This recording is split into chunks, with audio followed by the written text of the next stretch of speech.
Hi guys! I've been living aboard the boat now for 3 months. When I first moved aboard the boat, I thought I'd be able to do a lot of videos about me adjusting to life aboard the boat and the differences between living aboard a boat versus living in a house. But it didn't really turn out that way. When I first considered moving aboard the boat, I did a ton of research. I must have dug through the entire internet and watched every single video on YouTube. I wanted to find out if it was indeed possible to live comfortably aboard a boat this far north. Now that seems like a silly question now, looking back, but I was starting from scratch. I'd only been sailing during the summer and I hadn't spent any time on a sailboat during the winters. So I imagine a lot of you who come across this video will be at that exact same stage.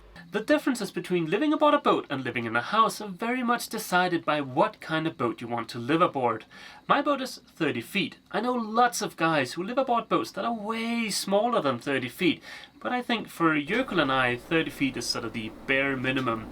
The space is limited. There's certainly a lot less space than I had in my house, but that's not really that much of a big deal. It would be nice to have standing headroom though. I don't mind having to watch my head going through a doorway, but this is a little bit cramped. I don't have a water heater here aboard the boat, and that's mainly because I only have this one tab. The other tab you see up there, that's for salt water. I don't have a shower either, and it just seems silly to install a water heater just for the sake of that one tab.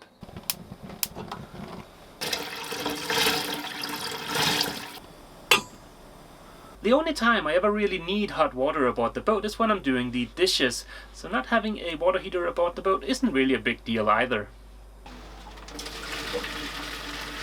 Oh, and I can assure you, doing dishes aboard a boat is just as boring as doing them in a house. Well, it's always nice to get the dishes out of the way.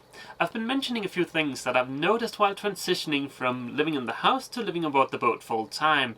So far I've mentioned 2 things. The first thing was the lack of standing headroom, and that is actually a bit annoying. The next thing was the fact that it is a little bit inconvenient having to boil water whenever I need to do the dishes. Now that is by no means a deal breaker, and nor is the next thing I want to mention. Whenever I need to use the washroom, I need to leave the boat, and I had thought that would be super annoying. But really, it turns out it's not an issue at all. Of course, it would be super awesome to be able to grab a shower aboard the boat, but hey, that's on the wish list for my next boat.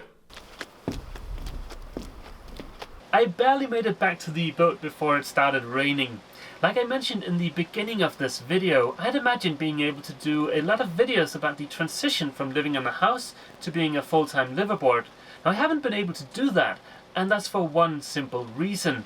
Like you might have guessed from the things I've just mentioned, there wasn't really much of a transition, so there wasn't a lot to talk about. Now that might seem odd, but to me there are so many good things about living aboard a boat that those easily outweigh the few drawbacks there are. And I guess that makes for a very easy transition. There was one thing I was very concerned about before moving aboard the boat, and it's also the question I get every single time I tell someone I live aboard a boat here in Denmark, and that's how do you keep warm? But it's actually another one of those issues for the list of issues that aren't really an issue because, well, the reflex stove does such a good job of keeping me warm. It's 25 degrees Celsius in here right now. An electric space heater would do the trick, or a propane heater. There are plenty of options to choose from, although in my opinion the reflex stove has some distinct advantages, but that's besides the scope of this video. And that brings us to the advantages of living aboard a boat. Now please keep in mind that the drawbacks I've just mentioned and the advantages that I'm going to mention are all based on my boat in this marina. Your situation might vary. You might have a bigger boat, which would probably mean you have standing headroom. But then again, you might be staying in a marina that's a lot more expensive. So, yeah. So the first item on my list of why it's so awesome to live aboard a boat is it's super affordable. That's what allows me to take off gallivanting across the Atlantic aboard Fiona for 2 months. And it's also what allows me to save up money for my dream boat. For me to stay in this marina is roughly $1,000 US per year. And that includes a liveaboard fee and water.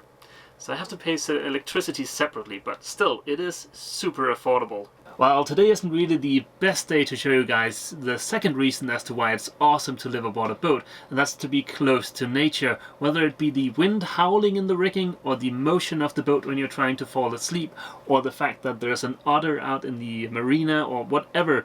But being close to nature is pretty awesome. The third reason is the community. I don't know if it's like this in all marinas, but at least in this one, all the other liveaboards are super friendly. We have communal dinners every 2 weeks during the winter, and later on today we're all gonna switch on our Christmas lights at 4 o'clock and stuff like that, right? You become part of a community, and that's real nice. Now the fourth reason I haven't really taken advantage of yet, but I hope to do so next summer, and that's the fact that now that I live aboard the boat, it's going to be much easier to go out for a sail after work. I hope this video explains the lack of videos in relation to me moving aboard the boat. It's simply just because there wasn't really a lot to talk about there, in my opinion. I spent the last hour and a half hanging out over on Camilla and Sebastian's boat with some of the other liveaboards. We switched on our Christmas lights and we just met over there for a cup of coffee. I wanted to show you the Christmas lights before ending this video, but apparently my new camera, the GH4, isn't really all that great at the low light stuff, so brace yourself for some grainy footage.